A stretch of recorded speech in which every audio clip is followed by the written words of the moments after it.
Welcome back to my channel. I made a thing that's really cool and colorful, and I'm going to show that to you today. I decided to adorn myself with a lot of colorful things, and I put on cat ears because what is reality anymore? Fuck it.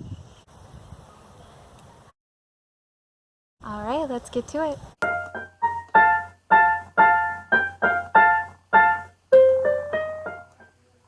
This was the inspiration behind the project. I had this really awesome apartment for a couple of years before I left for Spain. And it had this loft space where I actually slept, and I kept just some like oddball things in it. There was a time frame in the afternoon where the sun would filter in through the loft window and hit this pile of discs that I had on the floor. I liked seeing these rainbows cast across the ceiling so much that I started to think about craft ideas to make these discs into something. I looked up project ideas for old discs, and I found some cool stuff, but I didn't fall in love with anything I was finding. Eventually, I wondered if I could make the discs just look like rainbows. I more or less completed this project last year, or so I thought. I had created the rainbows, and I was really just trying to figure out a way to kind of string them all up together, kind of like a mobile. While I was thinking about bringing this out and how I was going to finish it over the last few weeks, some different ideas came to mind, and I think that this turned out way better than the original idea.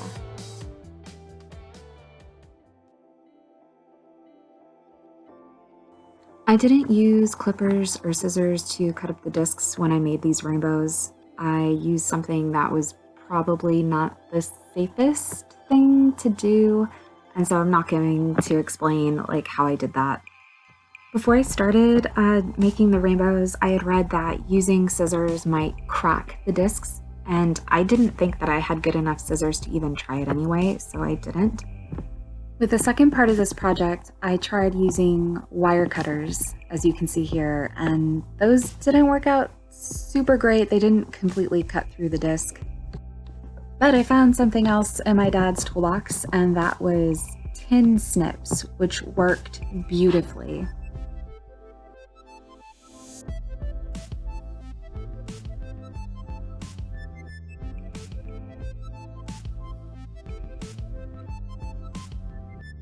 Beautiful.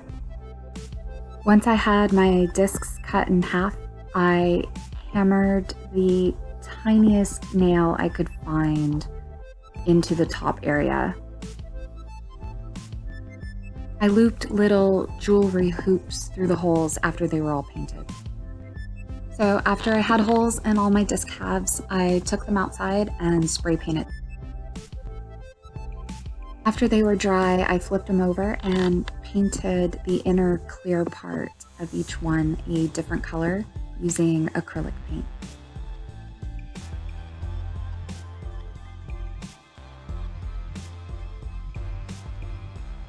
Figuring out how to create the clouds was possibly the easiest part of the whole thing because I had used caulking for many projects before. It's white. I knew that I could get the texture I wanted, that I could manipulate it into whatever form I needed. And even though it dries kind of firm, it looks squishy. I recommend applying the caulking to one side of the discs at a time unless you have a way to prop them up so they aren't laying down. It will still be malleable while it's drying, so if you lay the caulking down on a flat surface, your clouds will look flat on that side. Here I'm just touching up the undersides of the clouds.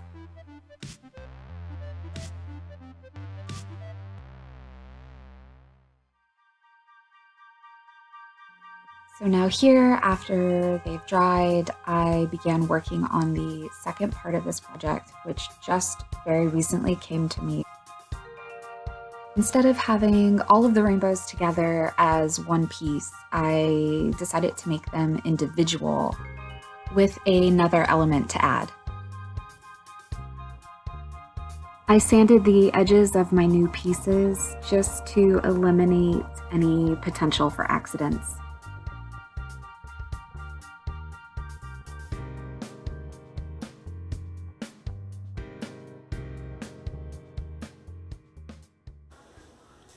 With these much smaller pieces, I was worried about cracking them with the nail, so I found the skinniest, sharp thing that I could find that I could hammer into them.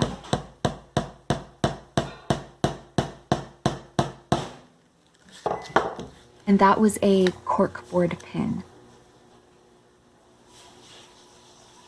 which of course I broke off the plastic top by accident. So I had to improvise further and use a pair of needle nose pliers to hold the pin while I hammered.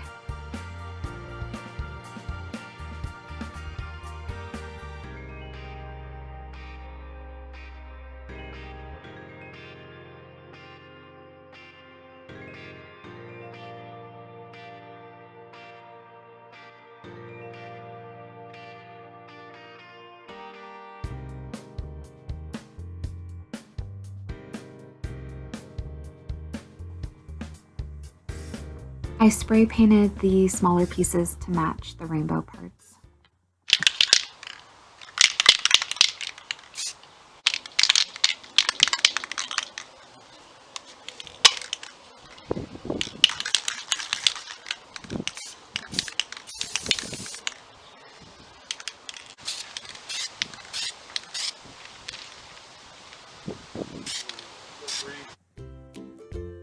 I just want to show y'all what I kind of made on the side that has given me another idea for a project that maybe I will do someday.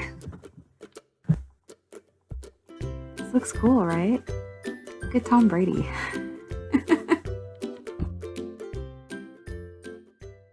Alright guys, now we get to the part where if you are going to try to make this, here is some advice. Have your dangling pieces spray painted, tied, and ready to roll before you finish your clouds.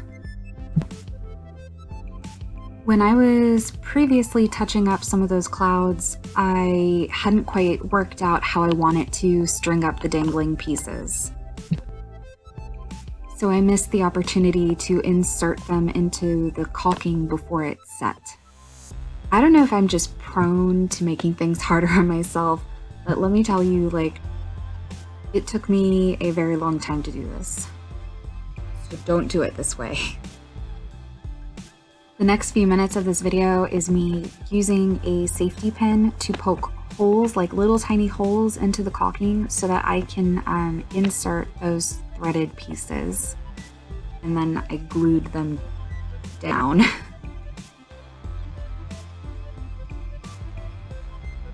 I used nylon jewelry cord to string these up.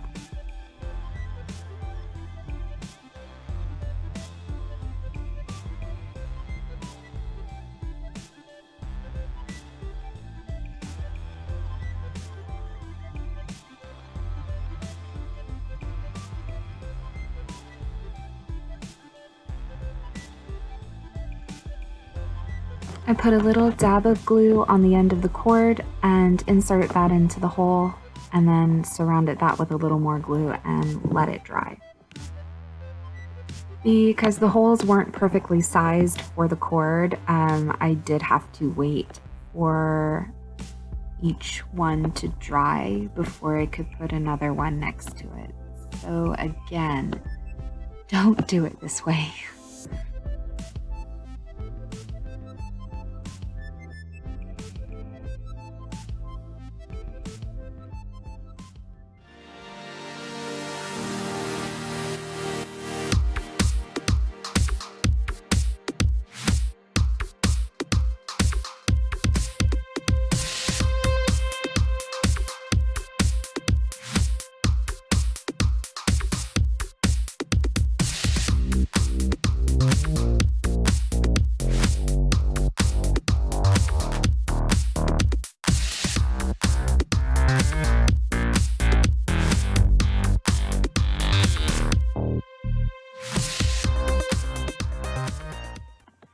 So after I had, air quote, finished these, air quote, I remembered that I have glow-in-the-dark spray paint. And so I decided to add an additional element to all of these pieces. Unfortunately for me, my spray paint can wasn't working. So my dad safety geared himself up and carefully extracted the paint from the can for me. My dumbass thought that I could still use the stencil, but no, it just seeped through the paper. Glow-in-the-dark acrylic paint would have worked fine with a stencil, but if you watched any of my other videos, you know that I can't find my acrylic paints. I painted the glow-in-the-dark paint differently on each disc. My dinky recording equipment really couldn't capture like how cool that glow-in-the-dark effect looks, but I promise you will not be disappointed with that extra step.